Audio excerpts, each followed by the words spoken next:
the bulk of naval guns. War is a Marine dive bomber. War is a Marine raider. Ask the Marine about war. He'll tell you it means attack. Attack by the paramarine. Effective, deadly. Attack by tank. Swift, decisive. Attack, attack, attack. That's the credo of the fighting Marine. But today, war is a complicated business. It takes more than a paramarine, a raider, a tank, a mortar squad to win a battle.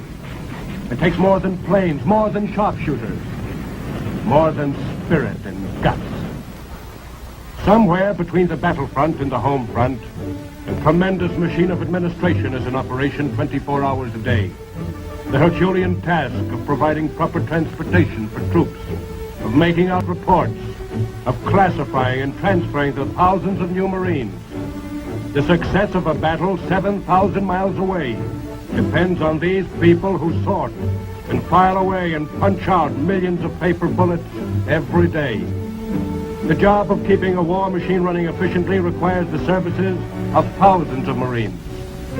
So vital is this job at home that thousands of fighting men, despite their intensive and valuable training, may never smell the tang of battle. Something had to be done about it. Something had to be done about wasting this highly capable warrior. Bataan and Corregidor had become legends. Wake Island had been branded into history with an indelible iron. A Marine writes his dear sirs with a howling machine gun, and they're addressed to Japs and Nazis. No question. Something had to be done about it. And something was done about it. No one doubted the essentiality of the work at home. At the same time, no one could doubt that a Marine who wasn't fighting was a wasted Marine. The solution to the riddle was a bombshell. The birth of the Marine Corps Women's Reserve. Born February 13, 1943, of necessity, the women Marines mushroomed into a sizable force of eager, full-fledged reserves who were ready to step into the breach. In July, Camp Lejeune at New River, North Carolina, became the official training headquarters for women Marines. From the plains, the mountains, the cities, have poured a constant stream of women. From Compton, California, from Pawnee City, Nebraska, from Marysville, Missouri, from Gloucester, Massachusetts, they've come to do a job. We're from Texas, too. Rode on the train 4 days before we pulled up at Camp Lejeune. And mind you, 3 of those traveling days were not in Texas. The Marine Corps band was there to meet us at the station, and that was nice. There were also a couple of women sergeants to meet us, and that was nice, too. Somebody said the colonel was there, and I was just beginning to wonder, and then I saw him. That's his dog, the Scotty. Eyes front. I could tell from that first day I was going to like the Marine Corps. One thing a Marine learns right away is how to stand in line. There was a Marine driving the bus, and I thought, one of these days I'll be driving this bus, and he can send back postcards from Tokyo, and I'll give him my address before he leaves. After we got squared away, which means to set up housekeeping in the barracks, we met the chaplain. You know, some of us had never been away from home before, and, well, just knowing there was someone you could have a man-to-man talk with, no matter what your religion was, well, it felt like home, that's all. Some people think a woman consists of a pair of silk stockings and a smile, but not the Marine Corps. They look through you with one of those x-rays, and they want to know if you're all there. Everybody knows the thing a Marine likes to do best next to fighting is eating, and that means have you got good teeth. They don't exactly care about the color of your eyes. They want to know, can you see with them? When I left home, Mom said to look up a doctor if I felt even the least little bit sick. Well, Mom can stop worrying. Here, the doctor looks you up. By the time you're fingerprinted, and you've looked at the birdie, well, you don't have to show it to anybody. last, after you've begun to think that time will never really come, it's there. The uniform. Oh, golly, I never thought I'd want to wear the same thing as any other girl, but, well, I almost bawled when I put on my first suit of GI. All the enlisted girls are given $200 allowance for clothing, and that means 2 winter service uniforms, hats, shoes, summer outfits, purses, a wool-lined raincoat that'd cost one of you civilians $41. Then there's a lot of theses and thoses and thingamajigs, you know. Drop around sometime and I'll let you romp through my locker. The women Marines take a great pride in their appearance, and we have our uniforms tailored to fit us, which is a little different from the men who have to tailor themselves to fit the uniform. Some girls never had any special training, but the Marine Corps has a way of finding out what you can do best. And that's where 2 years of high school or business school come in handy. They want to know not only how much you know and how fast you can think of it, but also how fast you can learn it.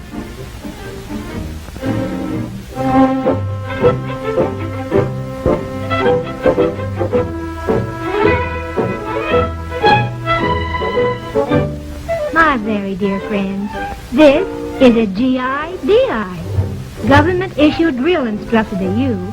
He says something like, you look too weak, rump, you look too weak, rump. You look too weak, rump. What he's really saying is 1, 2, 3, 4. You left 2, 3, 4. Real much. But if he said that, everybody could understand him. We looked something like this our first week. You really can't imagine how many left feet you have until you begin to drill. You're taught how to walk all over again. Underneath, he's really a very understanding man. Did you ever hear of a Marine drill instructor who was a perfect lady? Then meet Corporal Winton. Right, oblique, smart. Forward, smart. 1 up, reach for your left, right, left flank, smart. Right flank, smart. The Marine is not only first to face the enemy, he's number 1 on the drill field. You may wear a rut in the field. You may have to re-sole your shoes a couple of times, but you learn to march the Marine Corps way.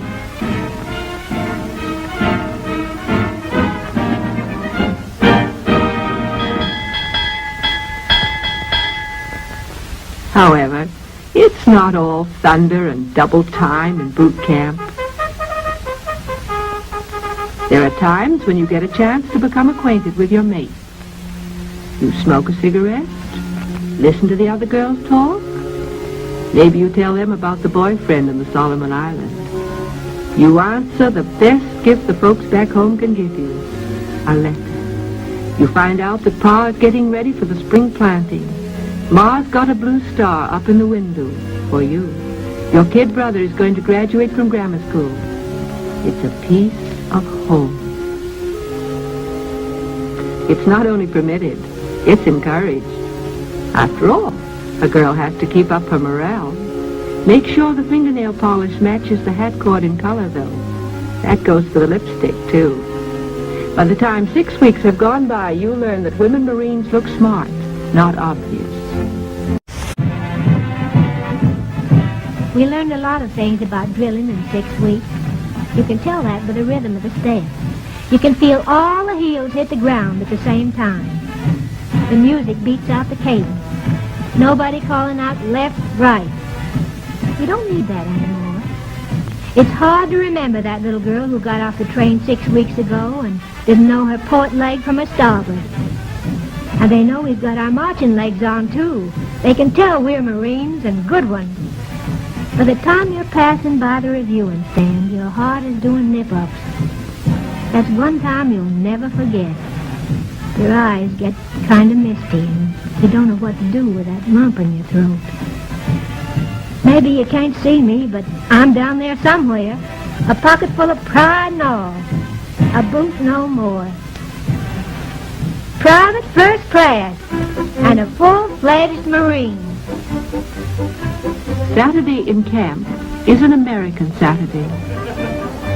The girls learn that life does not consist solely of drilling, lectures, and military routine.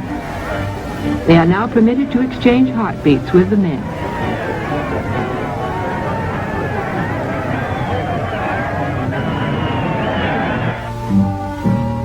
The recreation hall is a stomping ground where the only face movements are done cheek to cheek and no sergeants to call cadence.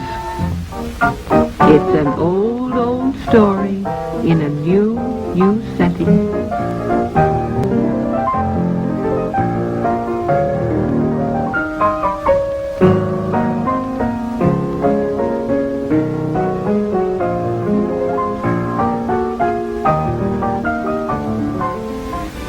As is the recruit training, so too are the media for recreation. The finest equipment is on hand for use. Once a girl's boot training has been completed, a varied and interesting panorama is spread before her. An entire regimental area has been taken over for use by the women. The grounds are studded with green lawns and red brick buildings of permanent structure. Barracks, mess hall, classroom, dispensary, motion picture house, post exchange, laundry, and tailor shop. A well-stocked library with a choice of the best in ancient and modern literature. Well do we know for what we are fighting. And here too, as in the broader sense, we worship as our conscience directs.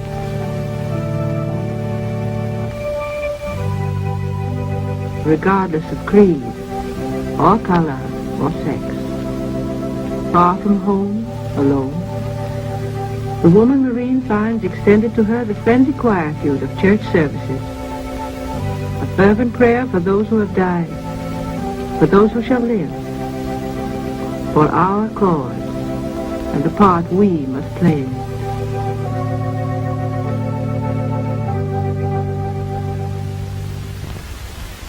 Up to now, the girls have only been getting ready for the job that's to come.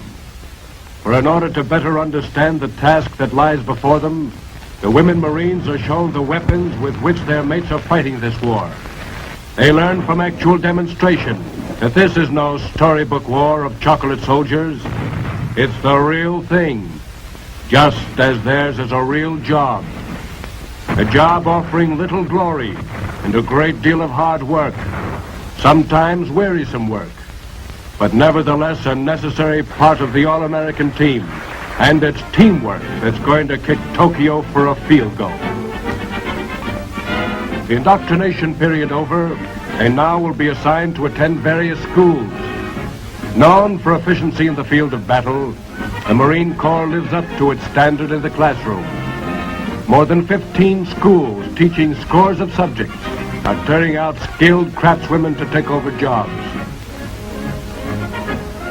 The school courses range from 4 to 21 weeks and include an intensive period of training which will fit the woman Marine for the sort of work she has chosen. The girl often has her choice of subjects, which range from accountants to sheet metal workers to statisticians. For those few who have the necessary qualifications, is set aside the distinction of Officers' Candidate School. The gold bar of a second lieutenant weighs but an ounce. With it, however, comes a pound of tradition.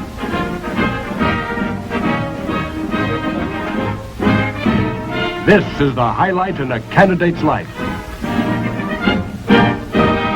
Those women who in civil life held down specialized positions will be placed in jobs immediately. Camp Lejeune boasts of the only post office in the country run completely by women. Experienced telephone operators are at a premium. Combat Signal Battalion Marines are needed at the battlefront, where their work is one of the most important cogs in the successful completion of a war task. The business of making words move across the face of the continent is waiting for those who have had training or can adapt themselves to this sort of work. Marines formerly buttoned down to jobs such as these have already been relieved in great numbers. Their postmark today is somewhere in the South Pacific. The fruits from that idea, born in February of 1943, begin to ripen. Women who have freed a Marine to fight have given a gift to the battle for freedom which cannot be counted in thanks or dollars. More than 11,000 men died on Armistice Day in 1918. If by lending their efforts, the women of America can end this war one day sooner, thousands of homes will welcome back men who might not otherwise return. There are scores of jobs in the Marine Corps for women, jobs which will permit our fighting man to get their firstest with the mostest, jobs that require special skill, and jobs that require merely a native intelligence. With an eye not only to the war's end, but to a world in which women will move into new fields, many Marines are receiving a background with which they can carve a place in the America of tomorrow. For more than half the members of the Women's Reserve will be placed in aviation units. Before this war, a mere dozen or so women had made names for themselves in the field of aviation. A Marine record in aviation will mean a passport to the industry of tomorrow. Her husband is in Army aviation. They'll talk the same language when it's farewell to arms. Some women, subjected to the war of nerves on the home front, the days and nights of tenseness without action, have found an outlet in the Marine Corps through active duty.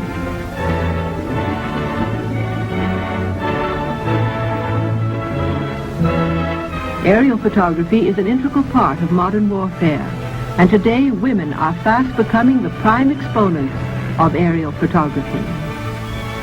As each woman Marine steps into a job behind the battle lines, she presents the Allied cause with the best trained, fightingest man in the world. These are the women of America who have picked up the gauntlet. Knowing full well that women have a stake in the world of tomorrow, the Lady Marines are lending a hand in the struggle of today. They've joined the service, and service means work. They go where they're sent and perform the job assigned to them, smartly, efficiently. There's no glamour to the job, but the reward that comes with the knowledge of a vital, all-important task well done. For them, calico and lace has been replaced by the proudest green in existence, the official uniform of the Marine Corps Women's Reserve. This is our country, yours and mine. This is our war, and the victory too shall be ours. Here is your new fashion for victory, our women Marines.